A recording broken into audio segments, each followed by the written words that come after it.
मंगलम भगवान वीरो मंगलम गौतमो गणी मंगलम कुंद कुंदार्यो जैन धर्मोस्तु मंगलम सर्वमंगलमांगल्यम सर्वकल्याणकारकं प्रधानं सर्वधर्माणां जैनं जयतु शासनम्। मैं नमो तीर्थनायक को नमो ओंकार वाणी को नमो उन कुंद प्रभु को जिन्होंने ओंकार धारण की।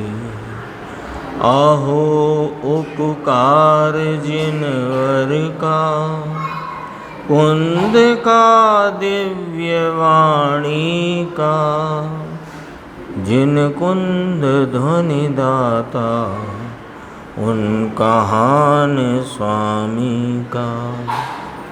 रम्यूण जिणम वीरम अनंत वर्णान दंसन सहावम मोक्षामिनियम सारम केवली शुद्ध केवली भुणिदम। नियम सार जी के स्वाध्याय क्रम में अपनी 165 नंबर की गाथा शुद्ध उपयोग अधिकार की चलती है। और अभी जो सीढ़ी प्रवचन अपन गुरुदेव श्री का सुन रहे थे सर्व विशुद्ध ज्ञान अधिकार समय सार जी परमागम, उसमें 321 से 323 गाथा कल भी चली थी और आज भी उसका ही विस्तार गुरुदेव श्री ने फरमाया। इसमें अपन थोड़ा भावार्थ की एक पैराग्राफ देखते हैं और उसमें यानी विषय तो ये है इन 3 गाथाओं का कि जो नग्न दिगंबरत्व अंगीकार करके 5 महाव्रत 28 मूल गुण का निरतिचार पालन करने पर भी आत्मा को 6 काय के जीव का रक्षक यानी मैं 6 काय के जीवों की रक्षा करता हूँ, इस प्रकार आत्मा का कर्तापना मानते हैं, आत्मा को पर द्रव्य का कर्ता मानते हैं, वे भी लौकिक जनों की भांति मोक्ष प्राप्ति के अधिकारी नहीं हैं, यानी उन्हें मोक्ष की प्राप्ति नहीं होती। उसके संबंध में भी इस बात को बताते हुए बहुत ही गजब का लॉजिक भावार्थकार पंडित जी ने कहा, वो अपन देख सकते हैं क्योंकि अभी वो बात उठाई है अपन ने तो वहीं उसको देखो। इसमें कहा पेज नंबर है 476 है ना, बीच नीचे से दूसरा पैराग्राफ देखना। इसमें वो लॉजिक दिया कि वे जो 6 काय के जीवों की रक्षा का कर्ता आत्मा को मानते हैं, वे क्यों नहीं मोक्ष को प्राप्त करेंगे, उसका लॉजिक आया देखो। और वे मुनि भी आत्मा को जिन्होंने कर्ता माना है, ऐसे दोनों की मान्यता समान हुई। किसकी? लौकिक जनों की, यानी जो अनेक प्रकार से ईश्वर आदि को कर्ता मानने वाले, और 6 काय के जीवों की रक्षा का कर्ता आत्मा को मानने वाले, इन दोनों की मान्यता समान हुई। ईश्वर कर्ता मानने वाले और पर्याय का कर्ता मानने वाले, यानी इसलिए जैसे लौकिक जनों को मोक्ष नहीं है, ऐसे इन मुनियों को भी मोक्ष नहीं है। अब लॉजिक देखो क्या कि जो कर्ता होगा वह कार्य के फल को भोगेगा ही, तो फिर उसको मोक्ष कैसा? कितना गजब का लॉजिक यहाँ पंडित जी ने रखा। छावड़ा जी ने क्या कहा कि जो रागादि भाव का और रागादि भाव के अनुसरण में होती शरीर की क्रिया, उसके अनुरूप होती शरीर की क्रिया, इनका अपने को कर्ता मानेगा, तो जो रागादि का कर्ता मानेगा अपने को, वो राग आदि का फल भोगेगा। बात आई ना ख्याल में? तो राग आदि का फल क्या है? संसार। तो मोक्ष कैसा? लॉजिक ये है कि जब तुम अपने को कर्ता मान ही रहे हो 5 महाव्रत के परिणाम का, और 5 महाव्रत के परिणाम के अनुसरण या अनुरूपता में होती हुई शरीर आदि की क्रिया का, ईर्या समिति, भाषा समिति, ऐषणा समिति आदि इत्यादि, उनका तुम कर्ता हो रहे हो, उन विकल्प के कर्ता हो रहे हो। विकल्प को के ज्ञाता तो बन नहीं रहे, क्योंकि अपने ज्ञाता स्वभाव को पहचाना नहीं। और कर्ता बनते हो तो कर्ता बनने से रागादि के कर्ता हुए तो रागादि का फल आएगा, और रागादि का फल जिनेंद्र परमात्मा ने तो संसार कहा है, उसको मोक्ष कैसे? लॉजिक से बात है। देखो लिखा कि नहीं लिखा? जो कर्ता होगा वह कार्य के फल को भोगेगा ही, कार्य के फल को भोगेगा। यहाँ तो ये कहा ऐसी ही पर्याय आएगी। क्यों? कि वह फिर अब जरा निमित्त निमित्त व्यवस्था से समझ लेते हैं कि जब रागादि भाव से परिणमेगा, 5 महाव्रत के राग का कर्ता होगा, तो उस राग के निमित्त से कर्म बंधेगा, और कर्म अपनी प्रकृति और स्थिति अनुभाग को लेकर के बंधेगा। जब कर्म इस प्रकार बंधा तो उसकी स्थिति पूरी होने पर वह उदय में भी आएगा, और उदय में आएगा तो तुम फिर उससे जुड़ोगे, उससे जुड़ोगे तो संसार को ही प्राप्त करोगे। मोक्ष कैसे होगा? तो कहा यहाँ पर कि देखो, यह आत्मा यानी यह चैतन्य महाप्रभु पर द्रव्य का कर्ता तो नहीं, खरे खर तो रागादि का कर्ता भी नहीं है। और वास्तव में देखो तो ये अपने परिणाम का, निर्मल परिणाम का भी कर्ता नहीं है। ये चर्चा भी जरा अपन देखते हैं, थोड़ी ख्याल में लेने की है। ये 474 पेज भावार्थ जहाँ लिखा हुआ है वहाँ से देखो। जो आत्मा को कर्ता मानते हैं, इसमें गुरुदेव श्री कहते हैं अभी पर की पर्याय की बात है, अपनी पर्याय का कर्ता नहीं, ये बात अभी यहाँ नहीं ली। अपनी निर्मल पर्याय का कर्ता नहीं, ये वाली बात यहाँ नहीं ली। यहाँ अभी रागादि का कर्ता और उसके अनुरूप होते परद्रव्यों का, यानी शरीर की क्रिया का इस प्रकार मैं करता हूँ कि मैं 6 काय के जीवों की रक्षा करता हूँ, उसको लिया यहाँ। लेकिन अपन लेते हैं 320 वाली गाथा जो पहले चल गई, उसका यहाँ जिक्र बहुत संक्षेप में और बहुत अच्छा आया। देखो कि अपनी पर्याय का भी करता नहीं, ये 320 गाथा, ये 320 में आ गया है। कल और परसों जो चर्चा चली कि मोक्ष को भी आत्मा करता नहीं, बंध को करता नहीं, उदय को करता नहीं, निर्जरा को करता नहीं। तो फिर मुमुक्षु का प्रश्न हुआ कि साहेब ये बंध को नहीं करता, उदय को नहीं करता, निर्जरा को नहीं करता, मोक्ष को नहीं करता, लेकिन अपने सन्मुख तो होता है ना। समझना जरा एकदम, ये अकर्तापना अथवा दूसरे शब्दों में कहो ज्ञातापना, उसके स्वरूप की और वस्तु स्वरूप के स्वतंत्रता की पराकाष्ठा की बात है। पराकाष्ठा यानी एकदम अकर्ता स्वभाव की ज्योति प्रज्वलित कर दे, ऐसी यहाँ पर चर्चा है। जरा देखना कि आत्मा अपने सन्मुख होए इतना तो रखो साहिब, बंध को ना करे, उदय को ना करे, राग को ना करे, निर्जरा को ना करे, मोक्ष को ना करे, अपने सन्मुख। क्योंकि आप तो निरंतर प्रतिदिन यही उपदेश दे रहे हो कि भैया अपने स्वभाव की तरफ झुको, अपने स्वभाव की तरफ ढलो, अपने वर्तमान पर्याय को अपने स्वभाव के सन्मुख करो। आपका तो उपदेश ही ये है, तो इतना तो कर्तापना हमको बना रहने दो, नहीं तो फिर आपका उपदेश तो निरर्थक जाएगा। तो गुरुदेव श्री का क्या कहना है कि हमारा उपदेश निरर्थक जाएगा ही नहीं। तुम स्वयं के तरफ होने वाली, सन्मुख होने वाली पर्याय को भी यदि स्वतंत्र सतरूप देखोगे तो स्वरूप की तरफ स्वतः ढलोगे। निरर्थक कहाँ गया उपदेश? निरर्थक तो तब जाता कि हम कहते ये ना करो और ये करो तो तुम करो करो में ही मर जाते, ये निरर्थकता थी। देखो क्या फरमाया गुरुदेव, ये जो वर्तमान उपयोग की पर्याय स्वरूप की सन्मुख होती है, ये स्वतंत्र अपनी पर्याय से होती है, तेरे करने से नहीं होती है। कठिन बात है, बहुत सरस बात है, बहुत अच्छी बात है। तीन बातें कही देखो। कठिन बात है, कठिन क्यों कही कि तुमको स्वीकार करने में थोड़ी कठिनाई आएगी। सरस क्यों कही कि ये बात स्वीकार कर लोगे तो आत्मा के अतीन्द्रिय रस का भाव पर्याय में प्राप्त हो जाएगा, तो सरस कही।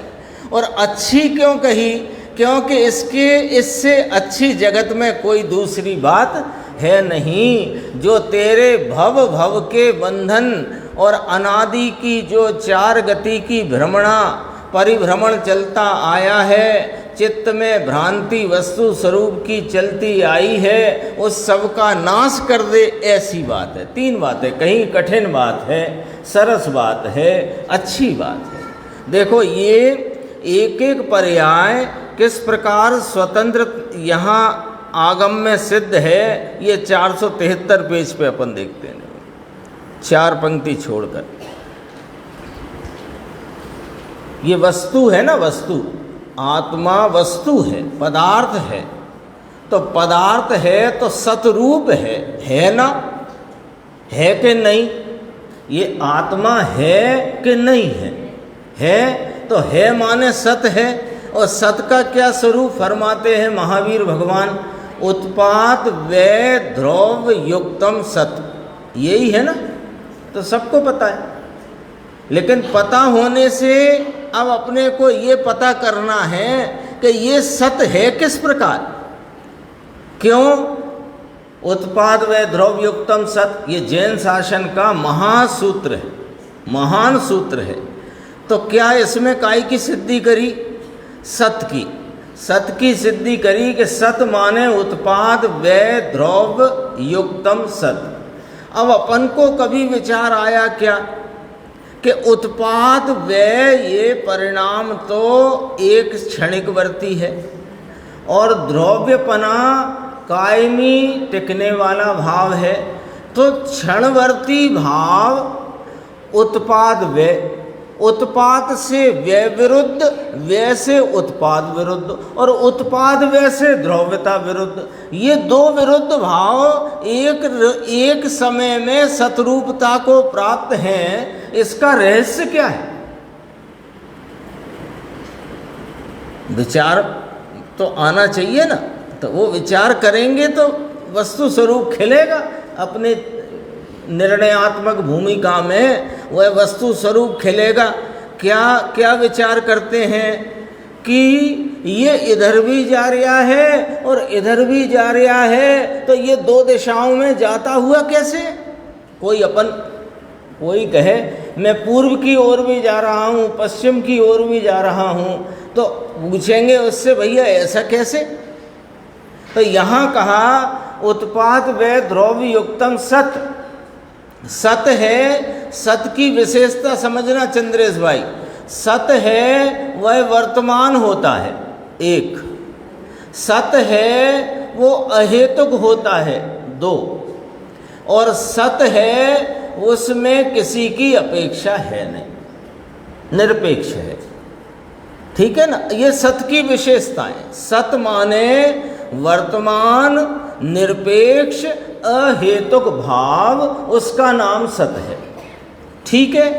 अब उत्पाद व्यय, उत्पाद से व्यय विरुद्ध और उत्पाद व्यय से ध्रुव विरुद्ध, ये दोनों विरुद्धताएं एक ही वर्तमान में अहेतुकता से निरपेक्ष बने कैसे हैं? विचार करते हैं। तो उसकी गुत्थी यहाँ गुरुदेव श्री प्रवचन सार के माध्यम से अपने सामने रखते हैं और सच कहते हैं, ये 4 पंक्तियों का भाव यदि अपनी समझ में आ जाता है तो कोई ऐसी बात शेष नहीं रह जाती कि इस जीव को अपने चैतन्य भगवान से भेंट ना हो। ये 4 पंक्ति समझना, बहुत अच्छे से समझना भैया। ये सत, उत्पात, व्यय और ध्रुव, ऐसा सत, ठीक है ना। ये चर्चा तो अपन ने अभी करी। आगे ये सत भी, ये सत है ना, तो सत है वह निरपेक्ष है, सत है वह वर्तमान है, सत है वह अहेतुक है। 3 पॉइंट उसके रख लो।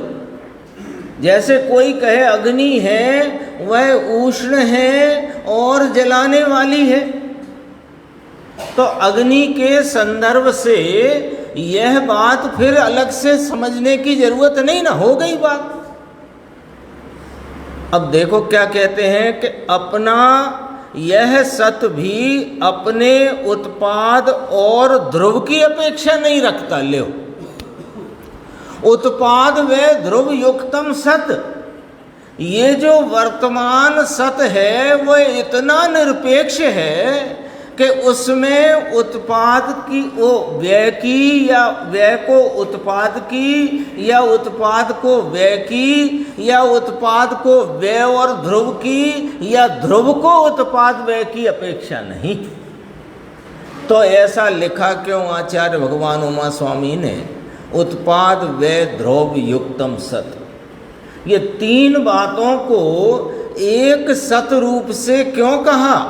जबकि वह एक ही सत में जो तुमने 3 भाव कहे उनको उनकी अपेक्षा नहीं। ये थोड़ा विचार का विषय है, शांति से, है ना। ऐसे याद करने को तो मेरे ख्याल कोई व्यक्ति यहाँ ऐसा नहीं है जिसने उत्पाद व ध्रुव युक्तम सत वाला सूत्र न सुना हो, न पढ़ा हो। लेकिन कहते हैं कि सतनाम वर्तमान, सतनाम निरपेक्ष, सतनाम अहेतुक। तो ये जो इतना अहेतुक है, इतना निरपेक्ष है कि इसमें कहे हुए 3 जो युक्त करके 3 कहे, उत्पाद व्यय और ध्रुव, इन तीनों कोई एक दूसरे की अपेक्षा नहीं। तो साहब 3 मिला के सत बना है क्या? कि नाना, वे तीनों एक ही सत के विस्तार हैं। वे तीन सत नहीं हैं, वे तीनों एक ही सत के विस्तार हैं, पर 3 सत हैं। अब फिर अभी गुरुदेव ने कहा था ना, बात कठिन है, बात सरस है, बात अच्छी है, ऐसी बात है। एक ही सत का विस्तार है। देख लो आप, कोई भी वस्तु देख लो, आपके सामने पुस्तक है ना, तो पुस्तक है, ये क्या है कि पुद्गल है कि नहीं, आद रूप है कि नहीं, तो उसी समय में पूर्व परिणाम व्यय रूप है कि नहीं, और उसी समय में वह परमाणु ही रहा कि नहीं। तो 3 सत हुए ना, एक उत्पाद सत, व्यय सत, ध्रुव सत।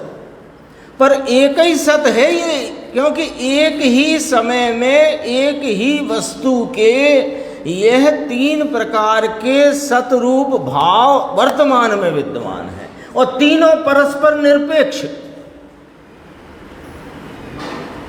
देखो, उत्पाद को ध्रुव की अपना उत्पाद ध्रुव की अपेक्षा रखता नहीं, इसको व्यय की अपेक्षा नहीं, व्यय को उत्पाद की अपेक्षा नहीं, उत्पाद को ध्रुव की और ध्रुव को उत्पाद की अपेक्षा नहीं।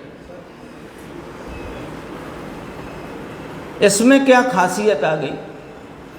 ये तो आपको मज़ा आ रहा है एक ही बात को बारीक बारीक करते रहने में, जैसे चमकाते जाओ तो मज़ा आ रहा है चमकाने में कि हाँ यह ज्ञान में जितनी चमकेगी उतनी स्पष्टता होगी, और इस स्पष्टता में यह निर्णय होगा कि प्रत्येक द्रव्य की प्रत्येक पर्याय उस काल का स्वतंत्र सत है। और जब प्रत्येक पर्याय प्रत्येक समय अपने उस काल का सतरूप भाव है तो उसको करना क्या? तो जब करना नहीं, पलटना नहीं, बदलना नहीं, लाना नहीं, बुलाना नहीं, तो फिर दृष्टि कहाँ जाएगी? कि जो एक रूप स्वरूप सदृश सदृश सदृश चैतन्य सामान्य वस्तु महाप्रभु ये विद्यमान है, वहाँ जाएगी। और यही प्रयोजन है। देखो गुरुदेव श्री फरमाते, तीनों सत सत सत सत सत, एक एक द्रव्य में एक समय में तीनों सत हैं। सत को कोई हेतु होता नहीं, कठिन काम है प्रभु कहाँ के कहाँ लेके गए, व्याख्या कहाँ से कहाँ लेके गए। बोलो, एक एक पर्याय भी कोई द्रव्य स्वयं ध्रुव की अपेक्षा नहीं ना, तो ये वर्तमान उपयोग मैं स्वयं पलटकर स्वरूप के सन्मुख कर लूं, ये भी वस्तु स्थिति वस्तु की स्वरूप के अंदर मर्यादा नहीं है। ले तो फिर करना क्या? बैठो आराम से, बिल्कुल बैठो आराम से, आराम से ही तो बैठ जाओ। आराम से बैठूं इसका भी बोझा क्यों? जब एक एक पर्याय, आनंद की पर्याय, दुख की पर्याय, मिथ्या भ्रांति की पर्याय, सम्यक स्वरूप के श्रद्धान की पर्याय जब स्वतः होती है तो उस स्वरूप को देखो बस। तो क्या मैं उसे देखने की कोशिश करता हूं, तो तुम कोशिश मत करो, पर्यायों की तरफ से अत्यंत निरपेक्ष हो जाओ तो स्वतः वह दिख जाएगा। ये वाली बात है, अकर्तापने की ये पराकाष्ठा की बात है। और सर्वविशुद्ध ज्ञान अधिकार जो है वो शुरू ही अकर्तापने की चर्चा से हुआ है, 308 नंबर गाथा से, और वही चर्चा अभी तक चलती आई है। और आगे जो कल चर्चा चलेगी 200 नंबर कलश, बहुत ही प्रसिद्ध कलश है इस समय सार परमागम का, नास्ति सर्वो अपि संबंध, है ना। कोई द्रव्य का किसी से कुछ ही संबंध नहीं है। जब कुछ ही संबंध नहीं है तो कर्ता कर्म संबंध कहाँ से लाए? वो चर्चा गुरुदेव श्री कल उनका जो व्याख्यान आएगा उसमें आएगी। अपनी 165 गाथा की चर्चा चलती है। गाथा टीका अपन ने कल देखी थी और गुरुदेव श्री का व्याख्यान अपन देखते हैं, पेज नंबर 137, कारण कार्य नियम 7वां भाग। टीका, यह निश्चय नैसे स्वरूप का कथन है। ये हरि गीत थोड़ा देख लें जिससे ख्याल में आए कि अपन कहाँ हैं।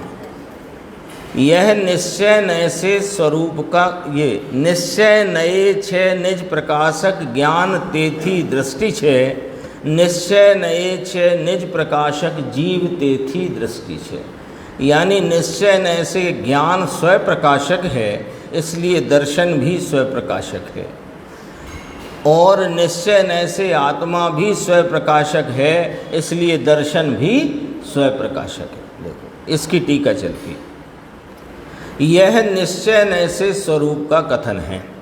पहले व्यवहार आया, 164 का था। व्यवहार से ज्ञान देखे तो दर्शन भी व्यवहार से देखे, यानी ज्ञान लोकालोक को देखता नाम जानता है, ये व्यवहार कहा। ये व्यवहार आया तो व्यवहार से ज्ञान देखे तो दर्शन भी व्यवहार से देखे, तो जीव भी व्यवहार से देखे। जीव नाम आत्मा। क्यों कि दोनों अभेद हैं। ज्ञान दर्शन से आत्मा अभेद है। ये बहुत वर्णन करने का हेतु ऐसा है कि यह जानन देखन शक्ति जानन देखन की पूर्णता करती है, लेकिन इससे कोई पर को लाभ हो जाए ऐसा नहीं है। क्या कहते हैं यहाँ कहा कि ये आत्मा और उसके ज्ञान दर्शन स्वभाव ये व्यवहार से पर को जानते देखते हैं और निश्चय से स्वयं को जानते देखते हैं। ये ही चर्चा पिछली कुछ गाथाओं से चली आई है। तो उस चर्चा का बहुत वर्णन करने का प्रयोजन क्या है? क्यों एक ही बात को यहाँ पर लगातार किया जा रहा है? तो कहते हैं इसलिए कि ये जो ज्ञान दर्शन स्वभाव है ना आत्मा का, ये ज्ञान दर्शन की जो शक्ति है आत्मा की, ये असाधारण शक्ति है। ये किसी जगत के अन्य द्रव्य में है नहीं। और इस शक्ति को जानने वाला, इस शक्ति स्वरूप शक्तिवान के आलम्बन लेने से इस शक्ति की परिपूर्णता पर्याय में प्रकट होती है। इसलिए कि ये बात है देखो। लेकिन जब यह जानन देखन भाव परिपूर्ण रीति से प्रकट हो जाता है तो इससे पर को कोई लाभ हो जाता है ऐसा नहीं है। क्या कहा, क्या बात कही? देखो मुकेश जी क्या बात, दोनों मुकेश जी क्या बात कही देखो कि ये इसको केवल ज्ञान और केवल दर्शन पर्याय में प्रकट हो गया तो लो साहब दूसरों को लाभ होगा कि नहीं होगा? इनकी दिव्य ध्वनि खिरेगी और भव्य जीवों को कल्याणकारी होगी। ये सब निमित्त की बातें हैं, कोई को किसी से लाभ होता नहीं।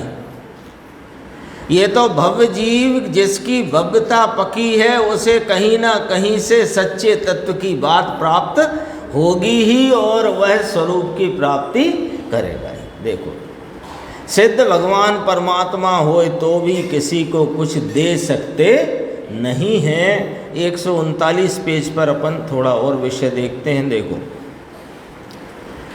बीच में ऊपर से करीब 15 लाइन छोड़ के देखना। यहाँ अब कहते हैं कि निश्चय नय से स्वरूप का कथन है। यहाँ निश्चय नय से शुद्ध ज्ञान का लक्षण स्वयं प्रकाशक पना कहा है। पर निकाल दिया। स्वयं पर प्रकाशक कहते हैं ना आत्मा का स्वभाव, ज्ञान का स्वभाव, दर्शन का स्वभाव, स्वयं पर प्रकाशक। तो ये स्वयं पर प्रकाशक स्वभाव है, इसमें पर निकाल दिया। यहाँ निश्चय नय से स्वयं प्रकाशक कहा है। आई बात?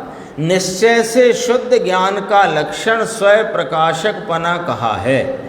यह स्वयं प्रकाशक पना देखो अब जरा समझना। ये स्वयं प्रकाशक पना, ये स्वयं पर को जानना, ये स्वयं प्रकाशक पना है। समझ में आई बात? यानी कोई कहे कि आत्मा व्यवहार से आत्मा ही ले लेते हैं अपन तो दो वे दोनों तो गर्भित ही हैं ज्ञान दर्शन उसमें है ना, इकट्ठी बात करते हैं। आत्मा व्यवहार से पर प्रकाशक और निश्चय से स्वयं प्रकाशक। इस प्रकार स्वयं पर प्रकाशक के ना ना ना ना ना ऐसे नहीं। निश्चय से नाम यथार्थतया स्वयं पर प्रकाशक आत्मा निश्चय से स्वयं प्रकाशक है और पर के प्रकाशक पने को का कहना ये व्यवहार है। आई बात ख्याल में आई यशवंत? क्या क्या बात गजब की है। देखो ये बहुत चलती है ना चर्चा, विद्वानों के लिए ये खास चर्चा है। विद्वानों को तो ये विषय में ही उलझे, जबकि ये सबसे सुलझाया विषय एकदम स्पष्ट है। स्वयं पर प्रकाशक पना इस ज्ञान दर्शन और ज्ञान दर्शन स्वरूपी आत्मा का तो स्वभाव ही है, लेकिन निश्चय से ये स्वयं प्रकाशक है। और पर प्रकाशकपना कहना ये व्यवहार है। कल दर्पण की बात करी थी, फिर करते हैं। दर्पण है वह अपनी स्वच्छता के स्वभाव से भरपूर रहा हुआ परिणमित है। तो दर्पण को, दर्पण में दर्पण की स्वच्छता से भरा दर्पण अपने स्वच्छता के स्वभाव में स्वयं पर प्रकाशक है कि नहीं? स्वयं पर प्रकाशक कहो, उधर अपने को कहना हो तो स्वयं पर झलकायक है। तो अब हम पूछते हैं कि निश्चय से नाम वास्तव में यथार्थतया दर्पण स्वयं पर झलकायक स्वभाव से परिणमित किसको झलका रहा है? कि स्वयं को ही झलका रहा है। बोलो, गलत तो नहीं कहा? जहाँ गलत लगे टोकना। ये दर्पण है, दर्पण अपनी स्वच्छता के स्वभाव से भरपूर रहा हुआ, स्वच्छता का स्वभाव स्वयं पर झलकायक भाव से परिणमित दर्पण। वो दर्पण में जो पर पदार्थ, जो पेड़ पौधे, ये दरवाजा खिड़की, इसका जो प्रतिबिंब दर्पण में है वो वास्तव में यथार्थतया निश्चय से, परमार्थ से किसको झलका रहा है? कि वो स्वयं पर प्रकाशक झलकायक स्वभाव वास्तव में दर्पण प्रकाशक है, स्वयं प्रकाशक है, स्वच्छता का प्रकाशक है। अब इस दर्पण की स्वच्छता के परिणमन में वे बाह्य पदार्थ, दरवाजा, खिड़की, वृक्ष आदि झलक रहे हैं, ऐसा कथन ये व्यवहार है। आई कि नहीं आई बात समझ में? अब इसमें झगड़ा कहाँ रह गया कि आत्मा स्वयं प्रकाशक है कि पर प्रकाशक? अरे आत्मा को आत्मा तरीके देखो तो स्वयं पर प्रकाशक आत्मा स्वयं प्रकाशक है, और आत्मा के स्वयं पर प्रकाशक परिणमन को पर तरीके से देखो तो व्यवहार से पर प्रकाशक है, और खरेखर स्वभाव से स्वयं पर प्रकाशक है। 3 पॉइंट आ गए कि नहीं आ गए? बोलो, सारा मामला सुलझ गया कि नहीं? कहाँ उलझन रह गई जय कुमार भाई साहब? कहाँ उलझन रह गई बता दो। देखो, स्वयं पर प्रकाशक स्वभाव से रहा हुआ ज्ञान, दर्शन और आत्मा, ये स्वयं पर प्रकाशक स्वभावी, ये आत्मा को आत्मा से अथवा ज्ञान दर्शन को उनके स्वभाव से देखो तो स्वयं पर प्रकाशक स्वभावी ज्ञान दर्शन आत्मा खरेखर स्वयं प्रकाशक ही है। और इस स्वयं पर प्रकाशक, स्वयं प्रकाशी आत्मा अथवा ज्ञान दर्शन को पर के प्रकाशन की अपेक्षा से पर प्रकाशक कहना, जानना, मानना ये व्यवहार है। तो पर की अपेक्षा पर प्रकाशक, स्वयं की अपेक्षा स्वयं प्रकाशक, और स्वभाव से स्वयं पर प्रकाशक है आत्मा और ज्ञान दर्शन। क्या गजब की बात है। बोलो, अब कोई उलझन हो तो बताओ। बहुत चलती है ना चर्चा, गोष्ठियाँ आदि इत्यादि विद्वानों के बीच में, पर है ही नहीं ना। गुरुदेव से मिलो, देखो इसमें लिखा कि नहीं लिखा। तीसरी पंक्ति जो अपन पैराग्राफ पढ़ रहे हैं उसका अच्छे से देखना, पुस्तक में है, यह स्वयं प्रकाशक पना, फुल स्टॉप है। स्वयं पर को जानना ये स्वयं प्रकाशक पना है। अपना स्वभाव ही ऐसा है, इतना है कि स्वयं पर को जाने तो भी ये स्वयं प्रकाशक है। ऐसा क्यों? अरे ये ज्ञान अपने क्षेत्र में अपने स्वभाव से परिणमता हुआ, अपने को प्रकाशित करता परिणमता है। यहां कुछ आता है क्या? ये उसमें जाता है क्या? उसमें तन्मयता है क्या? वो इधर तन्मय हुए क्या? ये ज्ञान उनमें तन्मय हुआ क्या? नहीं हुआ तो मामला साफ करो। कितना स्पष्ट लिखा देखो।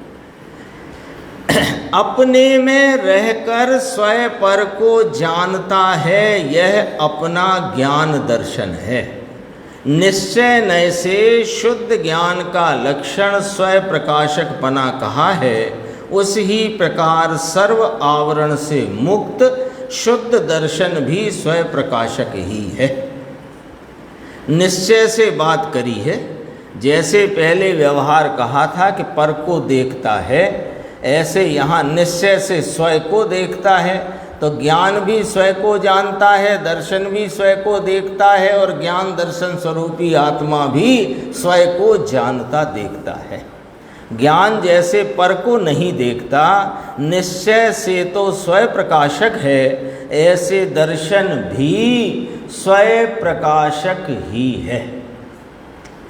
आगे, आत्मा वास्तव में उसने सर्व इंद्रिय व्यापार को छोड़ा होने से स्वयं प्रकाशक स्वरूप लक्षण से लक्षित है।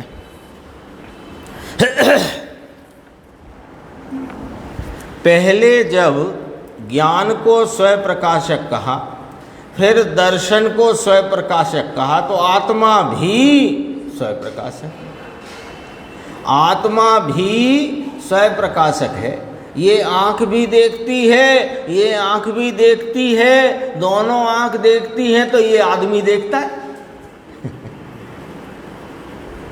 हो गई ना बात। ज्ञान भी स्वयं प्रकाशक, दर्शन भी स्वयं प्रकाशक, इसलिए आत्मा भी स्वयं प्रकाशक। ये गुण की बात करी और गुण को धरने वाले की बात करी। देखो आया, इस प्रकार स्वरूप प्रत्यक्ष लक्षण से लक्षित अखंड सहज शुद्ध ज्ञान दर्शनमय होने के कारण, शुद्ध ज्ञान दर्शनमय होने के कारण, इसमें अपन ने देख लिया था। देखो ऊपर बात यहाँ से प्रारंभ की थी कि सर्व आवरण से मुक्त कहा था, सर्व इंद्रिय व्यापार को छोड़ा होने से ये भी कहा, और स्वरूप प्रत्यक्ष लक्षण ये भी कहा है ना। ये परम वीतराग अरिहंत भगवान के केवल ज्ञान केवल दर्शन से, उनका केवल ज्ञान केवल दर्शन अकेला नहीं समझा रहे, केवल ज्ञान केवल दर्शन रूप परिणाम पर से आत्मा का स्वरूप समझाते। क्योंकि जैसे आपके हाथ में सोना है, तो आप गए दुकान पे, उसने कहा कि भैया इसमें तो आधा ही माल नहीं है। तो आपने कहा आधा नहीं है, ऐसे कैसे कह दिया? कि देखो ये हमारे पास रखा है, ये 100 टंच वाला है, 100%, इसे ही देख लो और तुम्हारा देख लो, अपने आप पता लग जाएगा। ऐसा होता है कि नहीं होता?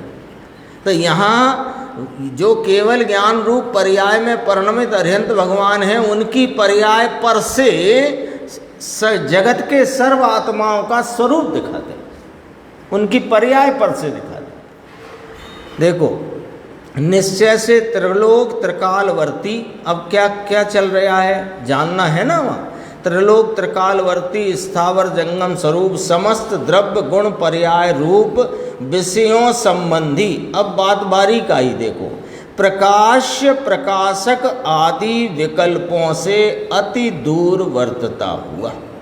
अब मिला लो जरा ऊपर से, है ना। कहाँ से मिलाएंगे? यहाँ से, सर्व आवरण से मुक्त और जिसने सर्व इंद्रिय व्यापार को छोड़ दिया है और स्वरूप प्रत्यक्ष लक्षण से लक्षित अखंड सहज शुद्ध ज्ञान दर्शनमय व्यापार प्रगट परिणमित है। समझ गए बात को? परिणमित केवल ज्ञान केवल दर्शन ऐसा ही है ना। तो उसमें नास्ति भी बता दी कि कर्मादि का आवरण नहीं है और इंद्रिय व्यापार छूट गया, माने परिपूर्ण वीतरागता है। दो बातें बताई। और स्वरूप प्रत्यक्ष लक्षण से लक्षित यह पूर्ण ज्ञान पूर्ण दर्शन का भाव परिणमित है ना।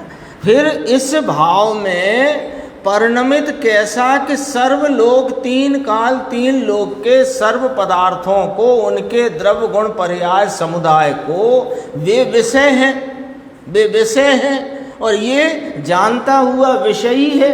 तो कहा वे लोकालोक को जाने, अपन नहीं कहते जाने क्या, तीन लोक के गुण अनंत पर्याय अनंता, द्रव्य अनंत पर्याय अनंता, जाने एक ही काल प्रकट केवली भगवंता। ये वे उनको जानते हैं और ये केवल ज्ञान है। तो ये केवल ज्ञान स्वयं पर प्रकाशक है। तो व्यवहार से पर प्रकाशक पना कहा, निश्चय से स्वयं प्रकाशक पना कहा। ये स्वयं पर प्रकाशक पना जो स्वभाव है उसमें लोकालोक का प्रकाशन बे विषय, तो बे प्रकाश से हुए और ये प्रकाशक हुआ। तो आत्मा व्यवहार से पर प्रकाशक, निश्चय से स्वयं प्रकाशक और वे पर विषय, ये वे प्रकाश्य हैं। प्रकाश्य माने प्रकाशित होने योग्य। तो प्रकाश्य और प्रकाशक आदि का विकल्प जो है, इससे यह चैतन्य भगवान अपने पूर्ण स्वरूप में विराजमान उससे अति दूर वर्तता है। बात गंभीर है। केवल ज्ञान की व्याख्या लोकालोक को जाने, ज्ञान की व्याख्या स्वयं पर प्रकाशक स्वभाव। स्वयं पर प्रकाशक स्वभाव उसमें क्या क्या प्रकाशित है कि केवल ज्ञान रूप परिणमित परिपूर्ण ज्ञान की विकसित अवस्था में पूरा लोकालोक प्रकाशित है। तो वो प्रकाश से है, ये प्रकाशक है, ये मैं प्रकाशक और वो प्रकाश से इन विकल्पों से अति दूर वर्तता। क्या है, गजब का स्वरूप है भाई। ये तो चर्चा करना हो तो एक सरल उदाहरण कहते हैं कि आपने कहा कि मुझे गांधी पार्क पर फलानी दवाई की दुकान बता दो कहाँ है। तो कहा गांधी पार्क पे है। गांधी पार्क कहाँ है, इतनी यहाँ तक बात आई। तो हमने कहा स्टेशन देखी। अरे हम गांधी पार्क की पूछते हैं, आप स्टेशन की बात क्यों करते हो? अच्छा स्टेशन नहीं देखी तो आपने वो टॉकीज वाला चौराया देखा है? अरे हम गांधी पार्क की बात करते हैं, आप टॉकीज वाले चौराहे की बात क्यों करते? अरे तुम्हें गांधी पार्क पहुंचाना है प्रभु, इसलिए पूछ रहे हैं। ये केवल ज्ञान की विकसित परिपूर्ण अवस्था में क्या होता है ये बताने को कहा था कि लोकालोक को जानते।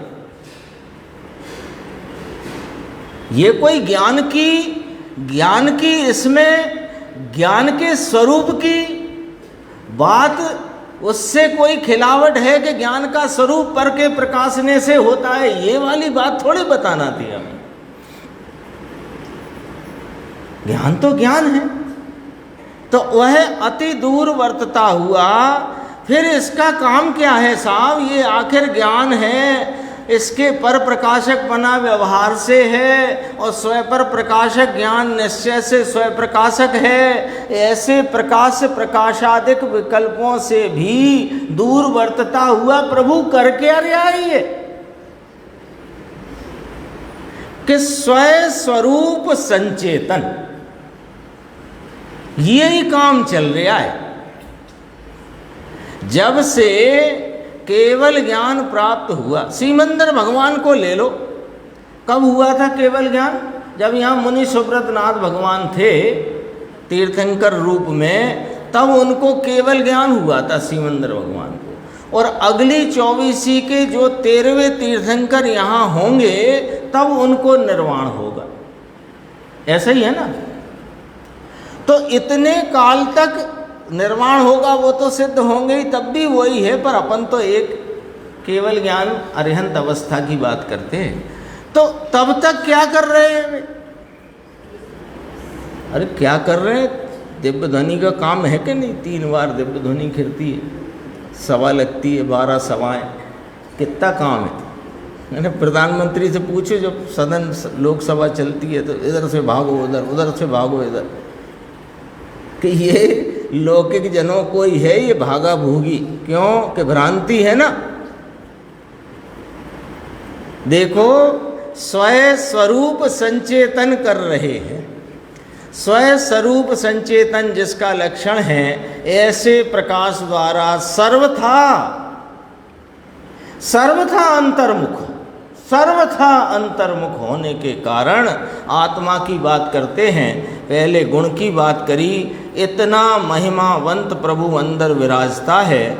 जैसे ज्ञान निश्चय से स्वयं प्रकाशक है, दर्शन भी स्वयं प्रकाशक है, तो इसके गुण को धरने वाला आत्मा भी स्वयं प्रकाशक है। और अंत में ये बात कही, देखो इसी पेज पे नीचे देखना, आत्मा निरंतर अखंड पूर्ण अद्वैत एक चैतन्य चमत्कार मूर्ति रहता है, पर को जानने देखने में जाता नहीं। समझना ध्यान से, बराबर ये पंक्ति को बिठा देना जो पढ़ने जा रहे हैं अपन।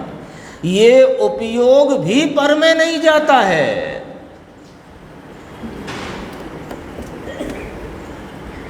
अपने को लगता है ना कि अभी दरवाजे से कौन प्रवेश किया, तो उपयोग वहाँ ले जाते हैं तो जानने में आता है कि नहीं, आपको भूल है भाई साहब।